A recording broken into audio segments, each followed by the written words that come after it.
شروع اللہ کا نام لے کر جو بڑا مہربان نہایت رحم والا ہے۔ طاسیم میم، یہ کتاب روشن کی آیتیں ہیں۔ اے پیغمبر، شاید تم اس رنج سے کہ یہ لوگ ایمان نہیں لاتے اپنے آپ کو ہلاکت میں ڈال دو گے۔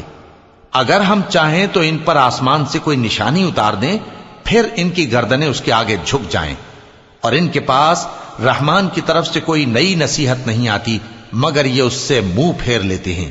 سو یہ تو جھٹلا چکے، اب ان کو اس چیز کی حقیقت معلوم ہو جائے گی جس کی ہنسی اڑاتے تھے۔ کیا انہوں نے زمین کی طرف نہیں دیکھا کہ ہم نے اس میں ہر قسم کی کتنی نفیس چیزیں اگائی ہیں؟ کچھ شک نہیں کہ اس میں نشانی ہے، مگر یہ اکثر ایمان لانے والے نہیں۔ اور تمہارا پروردگار غالب ہے، مہربان ہے۔ اور جب تمہارے پروردگار نے موسیٰ کو پکارا کہ ظالم لوگوں کے پاس جاؤ، یعنی قوم فرعون کے پاس، کیا وہ ڈرتے نہیں؟ انہوں نے کہا کہ میرے پروردگار، میں ڈرتا ہوں کہ وہ مجھے جھوٹا سمجھیں، اور میرا دل تنگ ہوتا ہے اور میری زبان رکتی ہے۔ تو ہارون کو حکم بھیج کہ میرے ساتھ چلیں۔ اور ان لوگوں کا مجھ پر ایک گناہ یعنی فرعونی کے خون کا دعویٰ بھی ہے، سو مجھے یہ بھی ڈر ہے کہ مجھ کو مار ہی ڈالیں۔ فرمایا ہرگز نہیں، پس تم دونوں ہماری نشانیاں لے کر جاؤ، ہم تمہارے ساتھ سننے والے ہیں۔ سو دونوں فرعون کے پاس جاؤ اور کہو کہ ہم تمام جہانوں کے مالک کے بھیجے ہوئے ہیں، اور اس لیے آئے ہیں کہ آپ بنی اسرائیل کو ہمارے ساتھ جانے کی اجازت دیں۔ فرعون نے موسیٰ سے کہا، کیا ہم نے تم کو جبکہ تم بچے تھے پرورش نہیں کیا تھا، اور تم نے برسوں ہمارے ہاں عمر بسر نہیں کی؟ اور تم نے ایک اور کام کیا تھا جو کیا، تم ناشکرے معلوم ہوتے ہو۔ موسیٰ نے کہا کہ ہاں، وہ حرکت مجھ سے ناگہاں سرزد ہوئی تھی اور میں خطا کاروں میں تھا۔ پھر جب مجھے تم سے ڈر لگا تو میں تمہارے پاس سے فرار ہو گیا۔ پھر میرے رب نے مجھ کو نبوت و علم بخشا اور مجھے پیغمبروں میں سے کیا۔ اور کیا یہی احسان ہے جو آپ مجھ پر رکھتے ہیں کہ آپ نے بنی اسرائیل کو غلام بنا رکھا ہے؟ فرعون نے کہا، اور رب العالمین کیا ہوتا ہے؟ فرمایا، آسمانوں اور زمین اور جو کچھ ان دونوں میں ہے سب کا مالک، بشرطے کہ تم لوگوں کو یقین ہو۔ فرعون نے اپنے ارد گرد کے لوگوں سے کہا کہ کیا تم سنتے نہیں؟ موسیٰ نے کہا کہ تمہارا اور تمہارے اگلے باپ دادوں کا بھی مالک۔ فرعون نے کہا کہ یہ پیغمبر جو تمہاری طرف بھیجا گیا ہے باولا ہے۔ موسیٰ نے کہا کہ مشرق اور مغرب اور جو کچھ ان دونوں کے درمیان ہے سب کا مالک، بشرطے کہ تم کو سمجھ ہو۔ فرعون نے کہا کہ اگر تم نے میرے سوا کسی اور کو معبود بنایا تو میں تمہیں قید کر دوں گا۔ موسیٰ نے کہا، خواہ میں آپ کے پاس روشن چیز لاؤں یعنی معجزہ؟ فرعون نے کہا، اگر سچے ہو تو اسے لاؤ، دکھاؤ۔ پس انہوں نے اپنی لاٹھی ڈال دی تو وہ اسی وقت صاف اژدہا بن گئی، اور اپنا ہاتھ جو نکالا تو اسی دم دیکھنے والوں کے لیے سفید براق نظر آنے لگا۔ فرعون نے اپنے گرد کے سرداروں سے کہا کہ یہ تو ایک ماہر جادوگر ہے، چاہتا ہے کہ تم کو اپنے جادو کے زور سے تمہارے ملک سے نکال دے، تو تمہاری کیا رائے ہے؟ انہوں نے کہا کہ اس کو اور اس کے بھائی کو کچھ مہلت دیجئے اور شہروں میں نقیب بھیج دیجئے کہ سب ماہر جادوگروں کو جمع کر کے آپ کے پاس لے آئیں۔ آخر جادوگر ایک مقررہ دن کی میعاد پر جمع ہو گئے اور لوگوں سے کہہ دیا گیا کہ تم سب کو اکٹھے ہو جانا چاہیے تاکہ اگر جادوگر غالب رہیں تو ہم ان کے پیرو ہو جائیں۔ پھر جب جادوگر آ گئے تو فرعون سے کہنے لگے کہ اگر ہم غالب رہے تو ہمیں صلہ بھی عطا ہوگا؟ فرعون نے کہا، ہاں، اور تب تم مقربوں میں بھی داخل کر لیے جاؤ گے۔ موسیٰ نے ان سے کہا کہ جو چیز ڈالنی چاہتے ہو ڈالو، تو انہوں نے اپنی رسیاں اور لاٹھیاں ڈالیں اور کہنے لگے کہ فرعون کے اقبال کی قسم، ہم ہی ضرور غالب رہیں گے۔ پھر موسیٰ نے اپنی لاٹھی ڈالی تو وہ ان چیزوں کو جو جادوگروں نے بنائی تھیں نگلنے لگی۔ تب جادوگر سجدے میں گر پڑے اور کہنے لگے کہ ہم تمام جہانوں کے مالک پر ایمان لائے جو موسیٰ اور ہارون کا رب ہے۔ فرعون نے کہا، کیا اس سے پہلے کہ میں تم کو اجازت دوں تم اس پر ایمان لے آئے؟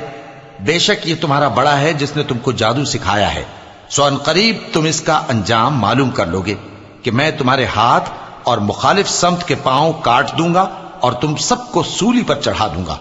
انہوں نے کہا کہ کچھ نقصان کی بات نہیں، ہم اپنے پروردگار کی طرف لوٹ جانے والے ہیں، ہمیں امید ہے کہ ہمارا پروردگار ہمارے گناہ بخش دے گا، اس لیے کہ ہم اول ایمان لانے والوں میں ہو گئے۔ اور ہم نے موسیٰ کی طرف وحی بھیجی کہ ہمارے بندوں کو راتوں رات لے نکلو، البتہ فرعونیوں کی طرف سے تمہارا تعاقب کیا جائے گا۔ تو فرعون نے شہروں میں نقیب روانہ کیے اور کہا کہ یہ تھوڑے سے لوگوں کی جماعت ہے اور یہ ہم سے غصہ کھا رہے ہیں اور ہم سب ان سے خطرہ رکھتے ہیں۔ آخر ہم نے ان کو باغوں اور چشموں سے نکال دیا اور خزانوں اور نفیس مکانات سے۔ ان کے ساتھ ہم نے اسی طرح کیا اور ان چیزوں کا وارث بنی اسرائیل کو بنا دیا۔ تو انہوں نے سورج نکلتے وقت ان کا تعاقب کیا۔ پھر جب دونوں جماعتیں آمنے سامنے ہوئیں تو موسیٰ کے ساتھی کہنے لگے کہ ہم تو پکڑ لیے گئے۔ موسیٰ نے کہا ہرگز نہیں، میرا پروردگار میرے ساتھ ہے، وہ مجھے رستہ بتائے گا۔ اس وقت ہم نے موسیٰ کی طرف وحی بھیجی کہ اپنی لاٹھی سمندر پر مارو، تو سمندر پھٹ گیا، سو ہر ایک ٹکڑا یوں ہو گیا کہ گویا بڑا پہاڑ ہے، اور دوسروں یعنی فرعونیوں کو وہاں ہم نے قریب کر دیا، اور موسیٰ اور ان کے ساتھ والوں کو تو ہم نے بچا لیا، پھر دوسروں کو ہم نے ڈبو دیا۔ بے شک اس قصے میں نشانی ہے، لیکن یہ اکثر ایمان لانے والے نہیں، اور تمہارا پروردگار تو غالب ہے، مہربان ہے۔ اور ان کو ابراہیم کا حال پڑھ کر سنا دو جب انہوں نے اپنے باپ اور اپنی قوم کے لوگوں سے کہا کہ تم کس چیز کو پوجتے ہو؟ وہ کہنے لگے کہ ہم بتوں کو پوجتے ہیں اور ان کی پوجا پر قائم ہیں۔ ابراہیم نے کہا کہ جب تم ان کو پکارتے ہو تو کیا یہ تمہاری آواز سنتے ہیں یا تمہیں کچھ فائدہ دے سکتے یا نقصان پہنچا سکتے ہیں؟ انہوں نے کہا نہیں، بلکہ ہم نے اپنے باپ دادا کو اسی طرح کرتے دیکھا ہے۔ ابراہیم نے کہا کیا تم نے دیکھا کہ جن کو تم پوجتے رہے ہو، تم بھی اور تمہارے اگلے باپ دادا بھی، تو وہ میرے دشمن ہیں، مگر رب العالمین میرا دوست ہے، جس نے مجھے پیدا کیا ہے سو وہی مجھے رستہ دکھاتا ہے، اور وہ جو مجھے کھلاتا اور پلاتا ہے، اور جب میں بیمار پڑتا ہوں تو مجھے شفا بخشتا ہے، اور وہ جو مجھے موت دے گا اور پھر زندہ کرے گا، اور وہ جس سے میں امید رکھتا ہوں کہ قیامت کے دن میرا قصور بخشے گا۔ اے پروردگار، مجھے علم و دانش عطا فرما اور نیکوکاروں میں شامل فرما، اور بعد والے لوگوں میں میرا ذکر نیک باقی رکھیو، اور مجھے نعمت کی بہشت کے وارثوں میں شامل کیجو، اور میرے باپ کو بخش دے کہ وہ گمراہوں میں سے ہے، اور جس دن لوگ اٹھا کھڑے کیے جائیں گے مجھے رسوا نہ کیجو، جس دن نہ مال ہی کچھ فائدہ دے سکے گا اور نہ بیٹے۔ ہاں، جو شخص اللہ کے پاس بے روک دل لے کر آیا وہ بچ جائے گا، اور بہشت پرہیزگاروں کے قریب کر دی جائے گی، اور دوزخ گمراہوں کے سامنے لائی جائے گی، اور ان سے کہا جائے گا کہ جن کو تم پوجتے تھے وہ کہاں ہیں؟ یعنی جن کو اللہ کے سوا پوجتے تھے، کیا وہ تمہاری مدد کر سکتے ہیں یا خود بدلہ لے سکتے ہیں؟ تو وہ خود اور گمراہ یعنی بت اور بت پرست اوندھے منہ دوزخ میں ڈال دیے جائیں گے، اور شیطان کے لشکر سب کے سب داخل جہنم ہوں گے۔ وہاں وہ آپس میں جھگڑیں گے اور کہیں گے کہ اللہ کی قسم، ہم تو کھلی گمراہی میں تھے جبکہ ہم تمہیں رب العالمین کے برابر ٹھہراتے تھے، اور ہم کو ان گناہگاروں ہی نے گمراہ کیا تھا، تو آج نہ کوئی ہمارے لیے سفارش کرنے والا ہے اور نہ کوئی گرم جوش دوست، تو کاش ہمیں دنیا میں دوبارہ جانا ہو تو ہم مومنوں میں ہو جائیں۔ بے شک اس میں نشانی ہے اور ان میں اکثر ایمان لانے والے نہیں، اور تمہارا پروردگار تو غالب ہے، مہربان ہے۔ قوم نوح نے بھی پیغمبروں کو جھٹلایا جب ان سے ان کے بھائی نوح نے کہا کہ تم ڈرتے کیوں نہیں؟ میں تو تمہارا امانت دار پیغمبر ہوں، تو اللہ سے ڈرو اور میرا کہا مانو، اور میں اس کام کا تم سے کوئی صلہ نہیں مانگتا، میرا صلہ تو رب العالمین کے ذمے ہے، تو اللہ سے ڈرو اور میرے کہنے پر چلو۔ وہ بولے کہ کیا ہم تم کو مان لیں جبکہ تمہارے پیرو تو رذیل ترین لوگ ہوئے ہیں؟ نوح نے کہا مجھے کیا معلوم کہ وہ کیا کرتے ہیں، ان کا حساب اعمال میرے پروردگار کے ذمے ہے، کاش تم سمجھو۔ اور میں مومنوں کو نکال دینے والا نہیں ہوں، میں تو فقط صاف صاف خبردار کرنے والا ہوں۔ انہوں نے کہا کہ نوح، اگر تم باز نہ آؤ گے تو سنسار کر دیے جاؤ گے۔ نوح نے کہا کہ پروردگار، میری قوم نے تو مجھے جھٹلا دیا، سو تو میرے اور ان کے درمیان ایک کھلا فیصلہ کر دے، اور مجھے اور جو مومن میرے ساتھ ہیں ان کو بچا لے۔ پس ہم نے ان کو اور جو ان کے ساتھ بھری ہوئی کشتی میں سوار تھے ان کو بچا لیا، پھر اس کے بعد ہم نے باقی لوگوں کو ڈبو دیا۔ بے شک اس میں نشانی ہے اور ان میں اکثر ایمان لانے والے نہیں تھے، اور تمہارا پروردگار تو غالب ہے، مہربان ہے۔ قوم عاد نے بھی پیغمبروں کو جھٹلایا جب ان سے ان کے بھائی ہود نے کہا کیا تم ڈرتے نہیں، میں تو تمہارا امانت دار پیغمبر ہوں، تو اللہ سے ڈرو اور میرا کہا مانو، اور میں اس کا تم سے کچھ بدلہ نہیں مانگتا، میرا بدلہ رب العالمین کے ذمے ہے۔ بھلا تم ہر اونچی جگہ پر فضول نشان تعمیر کرتے ہو اور محل بناتے ہو کہ شاید تم ہمیشہ رہو گے، اور جب کسی کو پکڑتے ہو تو جابرانہ پکڑتے ہو، تو اللہ سے ڈرو اور میری اطاعت کرو، اور اس سے ڈرو جس نے تم کو ان چیزوں سے مدد دی جن کو تم جانتے ہو۔ اس نے تمہیں مویشیوں اور بیٹوں سے مدد دی اور باغوں اور چشموں سے۔ مجھ کو تمہارے بارے میں بڑے سخت دن کے عذاب کا خوف ہے۔ وہ کہنے لگے کہ تم ہمیں خواہ نصیحت کرو یا نہ کرو، ہمارے لیے یکساں ہے، یہ تو اگلوں ہی کی عادت ہے اور ہم پر کوئی عذاب نہیں آئے گا۔ تو انہوں نے ہود کو جھٹلایا، سو ہم نے ان کو ہلاک کر ڈالا، بے شک اس میں نشانی ہے اور ان میں اکثر ایمان لانے والے نہیں تھے، اور تمہارا پروردگار تو غالب ہے، مہربان ہے۔ قوم سمود نے بھی پیغمبروں کو جھٹلایا جب ان سے ان کے بھائی صالح نے کہا کہ تم ڈرتے کیوں نہیں، میں تو تمہارا امانت دار پیغمبر ہوں، تو اللہ سے ڈرو اور میرا کہا مانو، اور میں اس کا تم سے بدلہ نہیں مانگتا، میرا بدلہ رب العالمین کے ذمے ہے۔ کیا جو چیزیں تمہیں یہاں میسر ہیں ان میں تم یوں ہی بے خوف چھوڑ دیے جاؤ گے؟ یعنی باغ اور چشمے اور کھیتیاں اور کھجوریں جن کے خوشے لطیف و نازک ہوتی ہیں، اور پہاڑوں میں تراش تراش کر پرتکلف گھر بناتے ہو، تو اللہ سے ڈرو اور میرے کہے پر چلو، اور حد سے تجاوز کرنے والوں کی بات نہ مانو جو ملک میں فساد کرتے ہیں اور اصلاح نہیں کرتے۔ وہ کہنے لگے کہ تم تو جادو زدہ ہو، تم اور کچھ نہیں، ہماری ہی طرح کے آدمی ہو، اگر سچے ہو تو کوئی نشانی پیش کرو۔ صالح نے کہا دیکھو یہ اونٹنی ہے، ایک دن پانی پینے کی اس کی باری ہے اور ایک معین روز تمہاری باری، اور اس کو کوئی تکلیف نہ دینا، نہیں تو تم کو ایک بڑے سخت دن کا عذاب آ پکڑے گا۔ بالآخر انہوں نے اس کو مار ڈالا، پھر نادم ہوئے، سو ان کو عذاب نے آ پکڑا، بے شک اس میں نشانی ہے اور ان میں اکثر ایمان لانے والے نہیں تھے، اور تمہارا پروردگار تو غالب ہے، مہربان ہے۔ قوم لوط نے بھی پیغمبروں کو جھٹلایا جب ان سے ان کے بھائی لوط نے کہا کہ تم کیوں نہیں ڈرتے، میں تو تمہارا امانت دار پیغمبر ہوں، تو اللہ سے ڈرو اور میرا کہا مانو، اور میں تم سے اس کام کا بدلہ نہیں مانگتا، میرا بدلہ رب العالمین کے ذمے ہے۔ کیا تم دنیا جہان میں سے لڑکوں پر مائل ہوتے ہو اور تمہارے پروردگار نے جو تمہارے لیے تمہاری بیویاں پیدا کی ہیں ان کو چھوڑ دیتے ہو؟ حقیقت یہ ہے کہ تم حد سے نکل جانے والے لوگ ہو۔ وہ کہنے لگے کہ اے لوط، اگر تم باز نہ آؤ گے تو شہر بدر کر دیے جاؤ گے۔ لوط نے کہا میں تمہارے کام سے سخت بیزار ہوں، اے میرے پروردگار مجھ کو اور میرے گھر والوں کو ان کے کاموں کے وبال سے نجات دے۔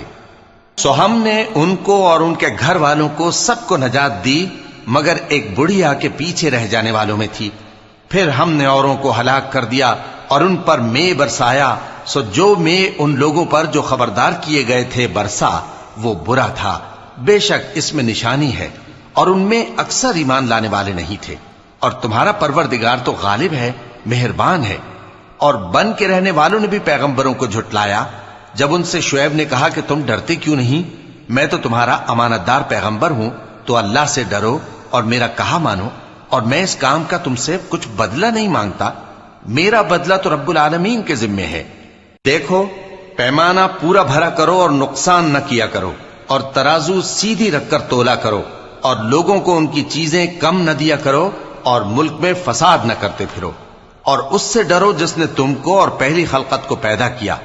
وہ کہنے لگے کہ تم تو جادو زدہ ہو اور تم اور کچھ نہیں، ہم ہی جیسے آدمی ہو، اور ہمارا خیال ہے کہ تم جھوٹے ہو، سو اگر سچے ہو تو ہم پر آسمان سے ایک ٹکڑا لا گراؤ۔ شعیب نے کہا کہ جو کام تم کرتے ہو میرا پروردگار اس سے خوب واقف ہے۔ تو ان لوگوں نے ان کو جھٹلایا، پس سائبان والے دن کے عذاب نے ان کو آ پکڑا، بے شک وہ بڑے سخت دن کا عذاب تھا، اس میں یقیناً نشانی ہے، اور ان میں اکثر ایمان لانے والے نہیں تھے، اور تمہارا پروردگار تو غالب ہے، مہربان ہے۔ اور یہ قرآن رب العالمین کا اتارا ہوا ہے، اس کو امانت دار فرشتہ لے کر اترا ہے، یعنی اس نے تمہارے دل پر اس کا القاء کیا ہے تاکہ تم لوگوں کو خبردار کرتے رہو اور القا بھی فصیح و بلیغ عربی زبان میں کیا ہے، اور اس کی خبر پہلے پیغمبروں کی کتابوں میں لکھی ہوئی ہے۔ اور کیا ان کے لیے یہ سند نہیں ہے کہ علماء بنی اسرائیل اس بات کو جانتے ہیں؟ اور اگر ہم اس کو کسی اجمی پر اتارتے اور وہ اسے ان لوگوں کو پڑھ کر سناتا تو یہ اسے کبھی نہ مانتے۔ اسی طرح ہم نے انکار کو گناہگاروں کے دلوں میں داخل کر دیا، وہ جب تک درد دینے والا عذاب نہ دیکھ لیں اس کو نہیں مانیں گے۔ وہ عذاب ان پر ناگہاں آ واقع ہوگا اور انہیں خبر بھی نہ ہوگی۔ اس وقت کہیں گے کیا ہمیں مہلت ملے گی؟ تو کیا یہ ہمارے عذاب کے لیے جلدی مچا رہے ہیں؟ بھلا دیکھو تو اگر ہم ان کو برسوں فائدے دیتے رہیں پھر ان پر وہ عذاب آ واقع ہو جس کا ان سے وعدہ کیا جاتا ہے تو جو فائدے یہ اٹھاتے رہے ان کے کس کام آئیں گے؟ اور ہم نے کوئی بستی ہلاک نہیں کی مگر اس کے لیے خبردار کرنے والے پہلے بھیج دیتے تھے تاکہ یاد دلا دیں، اور ہم ظالم نہیں ہیں۔ اور اس قرآن کو شیطان لے کر نازل نہیں ہوئے، یہ کام نہ تو ان کے لائق ہے اور نہ وہ اس کی طاقت رکھتے ہیں۔ وہ تو آسمانی باتوں کے سننے کے مقامات سے الگ کر دیے گئے ہیں۔ تو اللہ کے سوا کسی اور معبود کو مت پکارنا ورنہ تم کو عذاب دیا جائے گا۔ اور اپنے قریب کے رشتہ داروں کو ڈر سنا دو، اور جو مومن تمہارے پیرو ہو گئے ہیں ان سے تواضع سے پیش آؤ۔ پھر اگر لوگ تمہاری نافرمانی کریں تو کہہ دو کہ میں تمہارے اعمال سے بے تعلق ہوں، اور اس غالب و مہربان پر بھروسہ رکھو جو تم کو جب تم تہجد کے وقت اٹھتے ہو دیکھتا ہے، اور نمازیوں کے ساتھ تمہارے رکوع اور سجود کو بھی دیکھتا ہے۔ بے شک وہ سننے والا ہے، جاننے والا ہے۔ کیا میں تمہیں بتاؤں کہ شیطان یعنی جنات کس پر اترتے ہیں؟ وہ ہر جھوٹے گنہگار پر اترتے ہیں۔ جنات سنی ہوئی بات اس کے کان میں لا ڈالتے ہیں اور وہ اکثر جھوٹے ہیں، اور شاعروں کی پیروی گمراہ لوگ کیا کرتے ہیں۔ کیا تم نے نہیں دیکھا کہ وہ ہر وادی میں سر مارتے پھرتے ہیں اور کہتے وہ ہیں جو کرتے نہیں؟ مگر جو لوگ ایمان لائے اور نیک کام کیے اور اللہ کو بہت یاد کرتے رہے، اور انہوں نے اپنے اوپر ظلم ہونے کے بعد انتقام بھی لیا، اور ظالم عنقریب جان لیں گے کہ کون سی جگہ لوٹ کر جاتے ہیں۔